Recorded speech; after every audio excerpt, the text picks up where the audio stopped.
जय श्री राम दोस्तों। इस व्लॉग में हम आपको दिखाएंगे काशवी स्कूटी पर अपनी मम्मा और मासी के साथ जा रही है हनुमानगढ़ी मंदिर, जो कि बालाजी का मंदिर है चूरू में। शाम के करीब 6 बज रहे थे। सूरज कुछ देर में ढलने ही वाला था और ये है चूरू की तारानगर रोड, जिस पर ये छतरियाँ बनी हुई हैं और आगे चलकर ये करंट बालाजी का मंदिर है और इसके पास ही ये पुलिस चौकी बनी हुई है और इसके जस्ट सामने ये शीतला माता का मंदिर बना हुआ है। इससे थोड़ा आगे चलकर ये गोयनका स्कूल है, जिसको चूरू के तो सभी लोग जानते हैं, और ये है हनुमानगढ़ी जाने का रास्ता। हनुमानगढ़ी चूरू के पास के गांव गाजसर में है। काशवी स्कूटी पर बैठी बैठी मस्ती कर रही थी और पूरा रास्ता देखती हुई जा रही थी। काशवी की मम्मा, मासी और नानी लोग पहले यहाँ पर पैदल आया करते थे। शाम का समय था और सूरज कितना सुंदर दिखाई दे रहा था। सूरज ढलने ही वाला था तो नज़ारा देखने में बहुत ही सुंदर लग रहा था।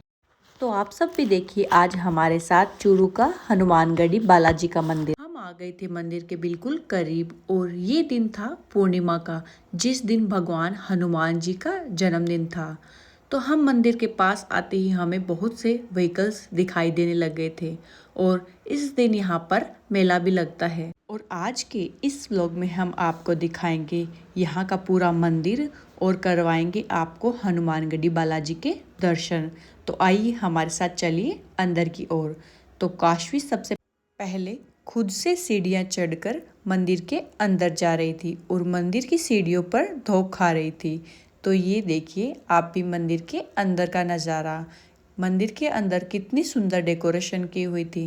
काशवी तो हमसे आगे चल पड़ी और हमने सबसे पहले लगाई मंदिर के अंदर फेरी और किए भगवान जी के दर्शन। तो हमारे साथ साथ आप भी कीजिए यहाँ के भगवान जी के दर्शन। ये देखिए कितने प्यारे लग रहे हैं बालाजी और कितनी सुंदर डेकोरेशन है।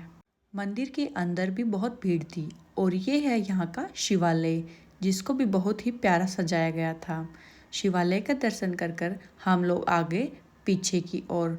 यहाँ पर ही गोपी सती दादी का मंदिर बना हुआ है और इससे पीछे ये मंदिर के सबसे पीछे का नज़ारा है। यहाँ पर बालाजी की पुरानी प्रतिमा स्थापित की हुई है। यहाँ भी बालाजी के दर्शन कर कर काशवी पता नहीं किसको घूम के पीछे देखने लग रही है मुड़ मुड़ के, और फिर वो आगे की ओर चलने लगी। तो हम लोग चलने लगे वापस मंदिर के आगे की ओर, जहाँ मेला लगा हुआ है। ये देखिए मंदिर के आगे का नज़ारा। यहाँ पर भी बहुत अच्छी डेकोरेशन की हुई थी और काशवी ने पकड़ लिया अपनी मौसी की फिंगर और चलने लग गए वापस बाहर की ओर। 2 मिनट हम बैठे चप्पल पहनकर मंदिर के अंदर। बोला जाता है मंदिर के अंदर बैठकर ही बाहर निकलना। फिर आ गए हम बाहर की ओर और हमने सबसे पहले पिया गन्ने का जूस। तो मैंने पिलाया काशवी को गन्ने का जूस। वो बोली मुझसे मम्मा मुझे आइसक्रीम खानी है, लेकिन मैंने बोला बेटा हमें घर जाने में लेट हो रही है, और उसे बहला फुसला कर ले आए वापस बाहर की ओर। तो हमने देखी अपनी स्कूटी और निकाला स्कूटी को आगे और वापस चल दिए घर की ओर, क्योंकि जल्द ही अंधेरा होने वाला था और अंधेरा होने से पहले हमें पहुंचना था घर। पूर्णिमा का दिन था और भगवान जी के दर्शन कर कर मन को बहुत ही अच्छा लगा और काशवी भी मेले में आकर खुश हो गई थी। इतनी दूर स्कूटी पर आना उसको भी बहुत अच्छा लगता है। ये मंदिर के पास ही गौशाला बनी हुई है। ये देखिए कितना सुंदर और सुहावना मौसम हो रहा था। बहुत ही अच्छी हवाएं चल रही थी। तो काशवी भी स्कूटी पर बैठी बैठी इन हवाओं का मजा ले रही थी। ये तो अपनी मम्मा की गोद में लेटी हुई आराम से जा रही थी। स्कूटी से मंदिर की ओर जाकर हम लोग वापस आ गए थे तारानगर रोड पर, और यहाँ पर जो चमत्कारी बालाजी का मंदिर है अब हमें वहाँ जाना था। तो ये है चमत्कारी बालाजी का मंदिर। तो आपको आज चमत्कारी बालाजी के भी दर्शन करवाते हैं। यहाँ पर तो काशवी बहुत सी बार आती है, तो उसे सबसे पहले दिखाई दिया झूला और वो बोली मम्मा मुझे झूले पे झूलना है। यहाँ पर बच्चे झूलते देख वो भी बहुत खुश हुई। तो मैंने बोला बेटा पहले अंदर चलते हैं, आकर तुमको वापस झूला झूलाऊंगी।